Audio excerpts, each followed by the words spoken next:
Right, tá fáilte romh go léir inniu agus Virginia ag genú cibhnaán ar a comrádithe a fuair bás ar son Saoirse na Héireann cid bhliain ó shin. Look, I'd like to welcome everyone here, particularly families of the dead, as we remember our comrades who gave their lives for Irish freedom 100 years ago. Look, we know it was an incredibly tragic time. We had gone through, obviously, the time of unity, the time of unity against British occupation through the Tan War. Unfortunately, that was followed by truce, treaty, and then what was an absolutely desperate civil war. And we know the price that Republicans paid then, and we know the lost opportunity that it was for the Republic for which they strived. Now, given today, I'm going to concentrate on the men who gave their lives. So, exactly 100 years ago, at 8 a.m. on the 13th of January 1923, 3 men were executed by a 6-man firing squad at this jail. We are here to honour the sacrifice they made. All 3 men attended Mass that morning. When it was over, just before 8 a.m, they were taken to their place of execution and executed by firing squad. That place of execution was along the back of the wall just over there. 3 local priests rushed to their sides and anointed them, and it was described by the local newspaper as a terrible spectacle for the priests. In fact, Thomas McKeown described himself as quite happy. "There is nothing troubling me tonight. As I made my confession to the priest, I have my beads, prayer book and special cross for a happy death." And we have to remember, on the 10th of October, the Catholic hierarchy had issued a condemnation of the IRA, ending with, "All who in contravention of this teaching participate in such crimes are guilty of grievous sins and may not be absolved in confession nor admitted to the Holy Communion if the priest in such evil courses."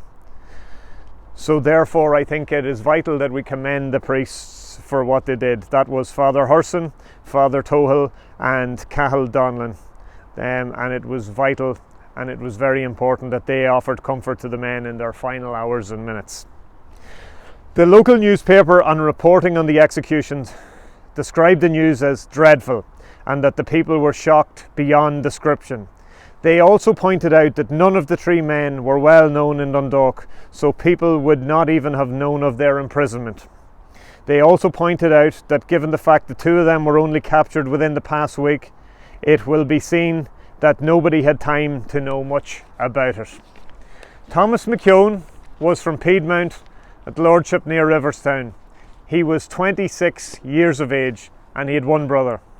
On the 3rd of January 1923, Thomas was arrested in his own home and tried by a military court on the charge of having possession without proper authority of 1 revolver and 100 rounds of ammunition.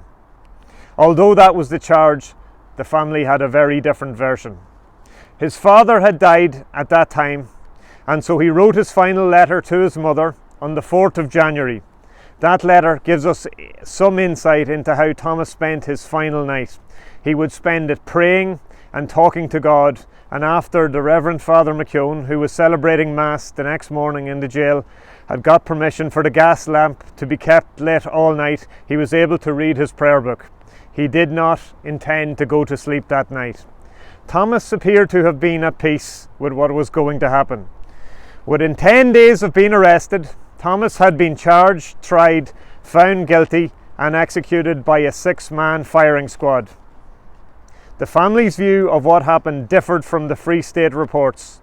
Thomas's brother wrote a graphic letter to the Era newspaper, and I'm just going to read it.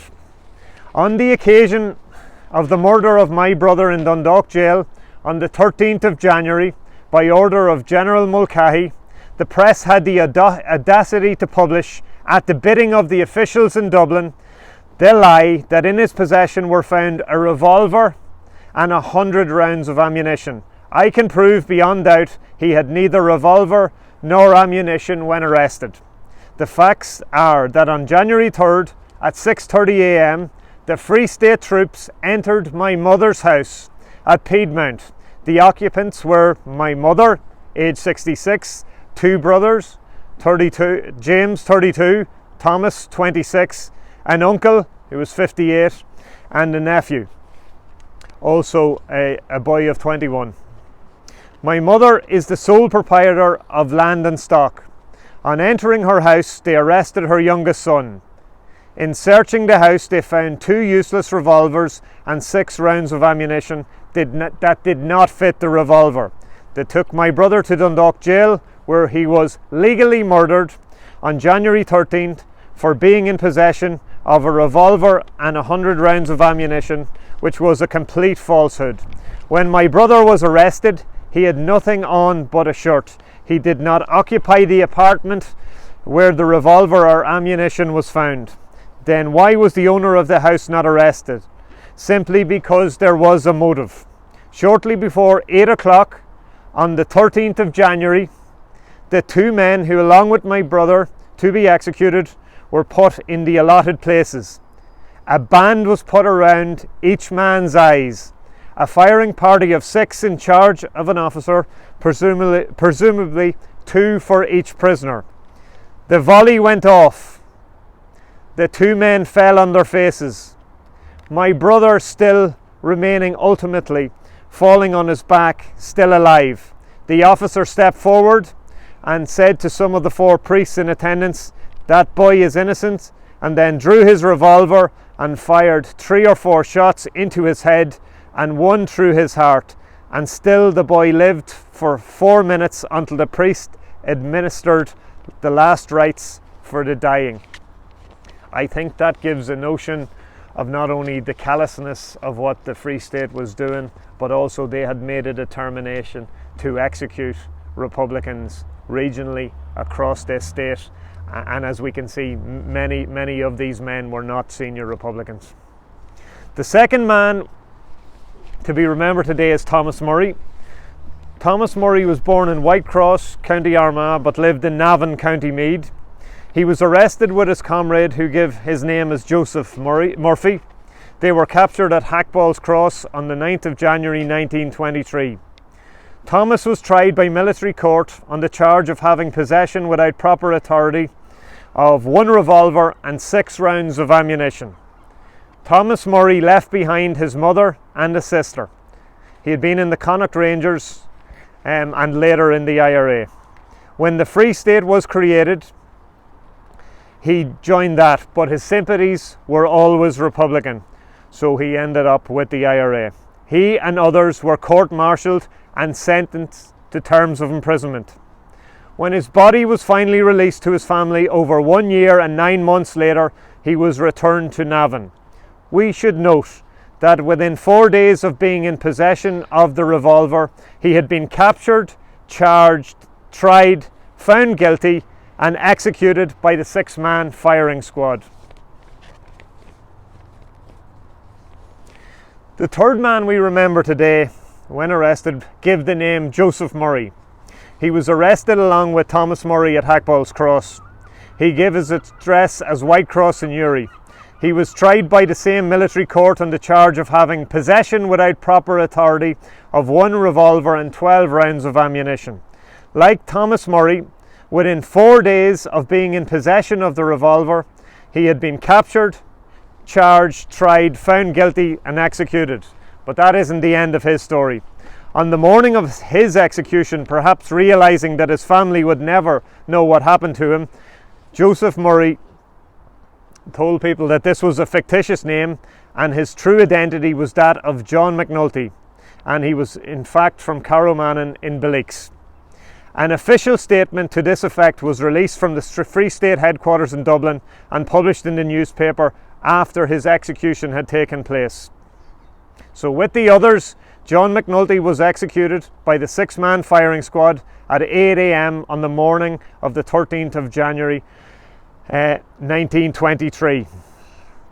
1 week later, on the 22nd of January 1923, a further 3 men were executed in the military barracks on the Point Road. That's James Melia from Bridge Street, Thomas Lennon from Dowdall's Hill, and Joseph Ferguson from Giles's Quay. It would be a full year and 9 months before the bodies of Thomas McKeown, John McNulty and Thomas Murray, along with 3 men executed in the military barracks and a young Sylvester Heaney from Dillonstown, executed in Dublin, would be released to their families to get a proper burial.